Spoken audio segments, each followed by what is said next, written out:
right, Bill. Get some.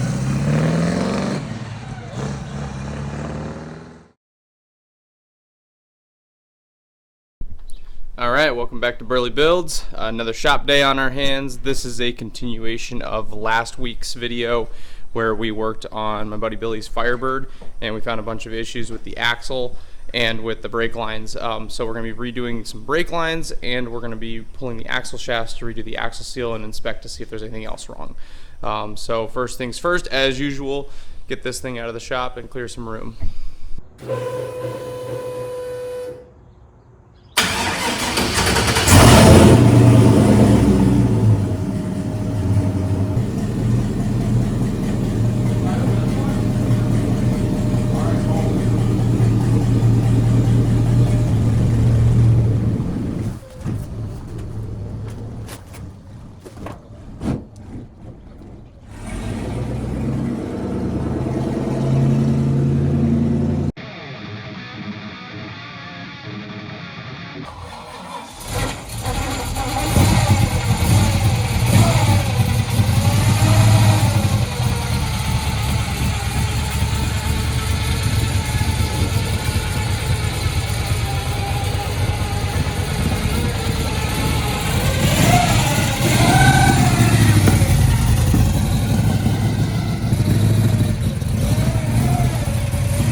All right, time to pull the brake line going from the front to the rear, get that fixed and make sure it's all good, and then we're gonna start pulling some axle shafts out. It's gotta start somewhere. Have to pay the bills. I'm tired, Grandpa. That's too damn bad. This was really nice, just don't look at how they're like super short, and so we need to Oh. I've got more free ones. That's it. You go out the top and come out the bottom. You have to feed it to you. Feed her. Let her eat. This one we don't really care about. We can also cut the line. Let's just cut it. Because we're not saving this. Yeah.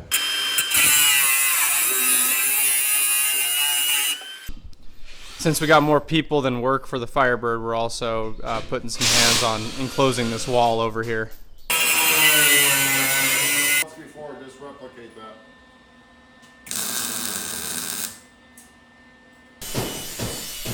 We like our metal nice and clean. Yes, that I do. Yeah, it's in your block. Yep. Got it?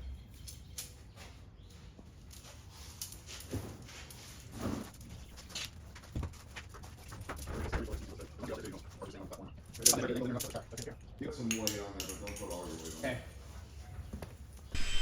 Alright, just use the string line to get the length of the new line, and then Bill's cutting it off. So that way we can pre-flare this end on the bench before routing it. Get the die in the correct direction. There's the little dimples that should match up. Yep, so you get that put on there. Just get it loosely locked down, and then you go op 0 to set the distance. Yep. Push it up flush. Boom. Then we find 1/4 inch op 1. After tightening, yes. That would help. Op 1, 1/4 inch. Use your big strong leverage. Op 1 complete. Switch over to operation 2 for 1/4 inch.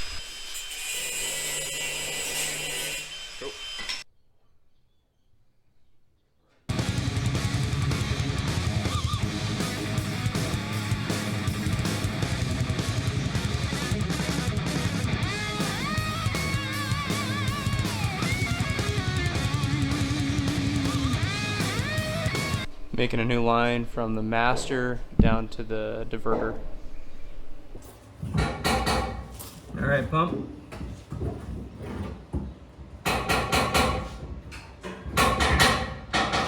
Oh yeah. Yep. That one had a lot of fluid come out.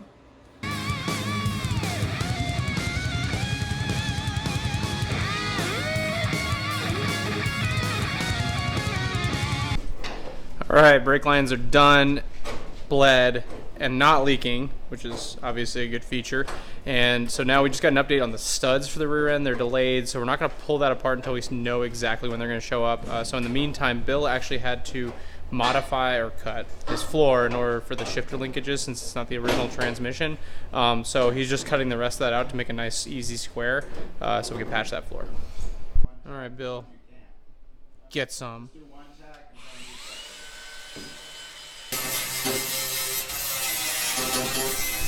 Got all sorts of cutting going on and grinding.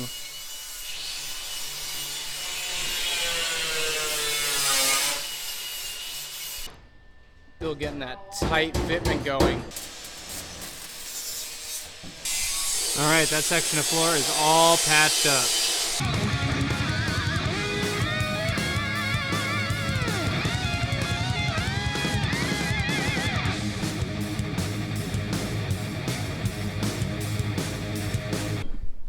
Finished up the frame today.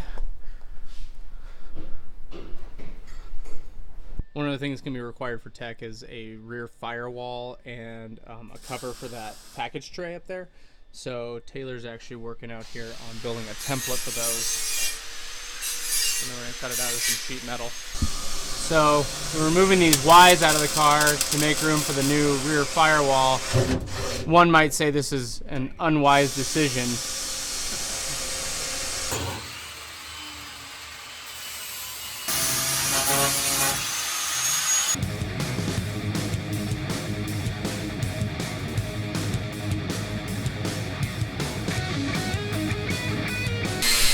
Taylor got the rear deck lid all made up. Still got to self-tap it in. We're going to wait until we have the firewall cut out, which he's doing right now. How's the fitment going? It's a little tight. A little tight. You just need to give it a little bit of juiciness. Okay. All right, studs didn't show up in time, so we didn't do the rear axle, but that's a wrap on the day.